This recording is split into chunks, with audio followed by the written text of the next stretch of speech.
عظیم.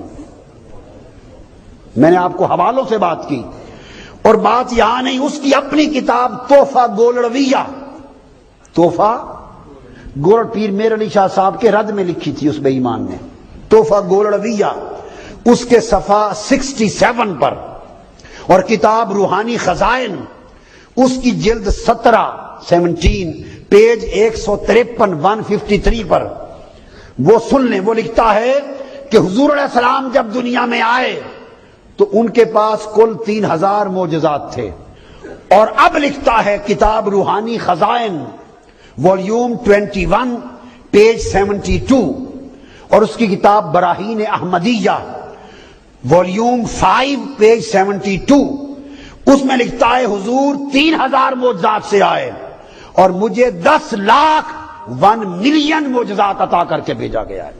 معاذ اللہ، استغفر اللہ العظیم، 10,000 معجزات سے بھیجا گیا ہے. پھر وہ بے ایمان لکھتا ہے روحانی خزائن والیوم 16 پیج 275، وہ کہتا ہے جب محمد مصطفیٰ پہلے مبعوث ہوئے اس وقت ان کی مثال پہلی رات کے چاند کی طرح تھی، اور میں جب آیا ہوں تو میری مثال 14ویں رات کے کامل چاند کی طرح. نقل کفر نہ باشد. میں نے آپ کو نمونے کے طور پہ یہ چیزیں بتا دی، نمونے کے طور پر، اور بتانا مقصود اس لیے تھا تاکہ آپ کو یہ پتہ رہے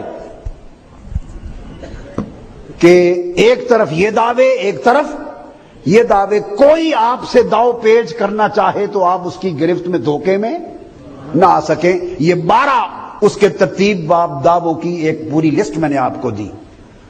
اور اب جو بیسک اس کے 2 پرابلم ذہن میں رکھ لیں گفتگو ختم کرنے کے لیے. آخری نکتہ ذہن میں رکھ لیں کہ کوئی نبی دنیا میں نہیں آیا، میں ریفرنسز کی طرف نہیں جاتا، نبی کبھی دنیا میں کسی سے نہیں پڑھتا.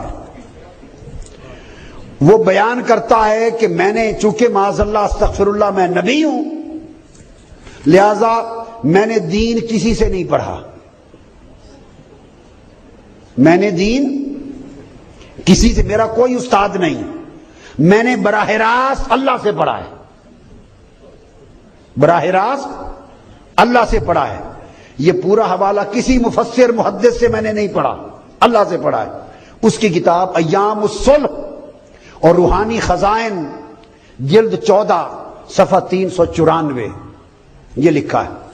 اب بڑی امپورٹنٹ بات، اب اس کی یہی کتاب روحانی خزائن، یہی کتاب، اس کا دماغ ہی ٹھیک نہیں ہے، جلد 13 صفحہ 180 181، پہلا حوالہ آپ نے سن لیا نا، اس پر لکھتا ہے کہ میں 6-7 سال کا تھا تو فارسی پڑھانے کے لیے میرا استاد رکھا گیا، اس سے میں نے قرآن شریف بھی پڑھا، فارسی بھی پڑھی. اس کا نام تھا فضل الہی. جب میں 10 سال کا ہوا تو عربی پڑھنے کے لیے ایک مولوی صاحب میرے استاد مقرر ہوئے، ان کا نام تھا فضل احمد. وہ کہتا ہے کہ پھر اس کے بعد ایک اور استاد آئے، پڑھاتے رہے. میرے ہر استاد کے نام میں فضل اس لیے آتا تھا کہ مجھے اللہ کا فضل ملنے والا تھا. انا للہ و انا الیہ راجعون. آگے کہتا ہے کہ اس کے بعد پھر ایک اور استاد مجھے ملے، مولوی صاحب، انہوں نے مجھے صرف پڑھائی، نحو کے قواعد پڑھائے. جب میں 17-18 سال کا ہو گیا تو پھر ان سے میں نے دین کے اور صرف و نحو کے قواعد اور دینی کتب پڑھی، اور ان کا نام تھا گل علی شاہ. میرے والد نے انہیں میرے لیے نوکر رکھا تھا، اپنے ہر استاد کو بار بار کہتا ہے پھر ایک فلاں نام کا میرے لیے نوکر رکھا گیا کہ مجھے پڑھائے، نوکر رکھا گیا کہ مجھے پڑھائے. اور مولوی صاحب نے مجھے نحو، منطق، حتیٰ کہ تمام حکمت اور دینی تمام مروجہ علوم جہاں تک اللہ نے چاہا مجھے پڑھائے. تضاد کا عالم دیکھیے. پھر ان کی بیوی بچوں نے اس کو گھر سے نکال دیا. جب گھر سے نکال دیا تو یہ گھر سے بھاگ گیا، دوست یار نے تانے دیے، گھر سے بھاگ کر تو یہ چلا گیا سیال کوٹ. اور سیالکوٹ جا کر اس نے ڈی سی دفتر میں کچہری میں کلرک کی ملازمت کر لی. تو یہ نبی بننے سے پہلے ڈی سی کے آفس سیالکوٹ میں کلرک بھی رہ چکے ہیں. استغفر اللہ العظیم. اور پھر جب وہ کلرکی کی تنخواہ تھی وہاں لینا دینا پڑتا تھا تو اس نے چاہا کہ اس کی بجائے میں وکالت کا امتحان پاس کر لوں, وکیل بن جاؤں. اس زمانے میں اسے مختاری کہتے تھے, مختار بن جاؤں. کیا مختار؟ وکالت کروں تو یہ رشوت لینے دینی بند ہو جائے گی, اس سے بڑا پریشان ہوں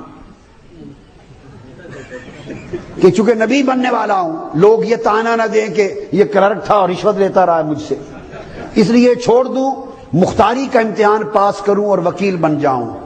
تو کتاب کا حوالہ سن لیں, سیرت المہدی, کوئی بات ریفرنس کے بغیر نہیں. اور یہ اس کا اپنا بیٹا مرزا محمود احمد لکھتا ہے, مرزا محمود احمد لکھتا ہے. تحفہ شہزادہ ویلز میں, جو گھر سے نکل کر نوکری کر لی سیالکوٹ, تحفہ شہزادہ ویلز صفحہ 341.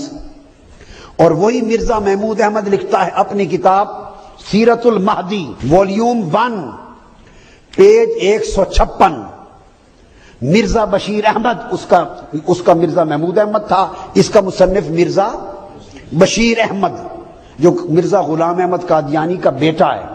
وہ صفحہ 156 پہ لکھتا ہے کہ والد صاحب, چونکہ والد صاحب مرزا صاحب ملازمت کو پسند نہیں کرتے تھے, سبب میں نے آپ کو بیان کر دیا, اس لیے انہوں نے مختاری کے امتحان کی تیاری شروع کی, وکالت کے امتحان کی.